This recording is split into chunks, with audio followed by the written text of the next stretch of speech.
I lift up my eyes to the mountains. Where does my help come from?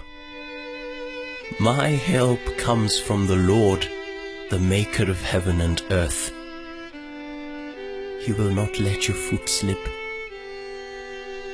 He who watches over you will not slumber. Indeed, he who watches over Israel will neither slumber nor sleep. The Lord watches over you. The Lord is your shade at your right hand. The sun will not harm you by day, nor the moon by night. The Lord will keep you from all harm. He will watch over your life. The Lord will watch over your coming and going, both now and forevermore.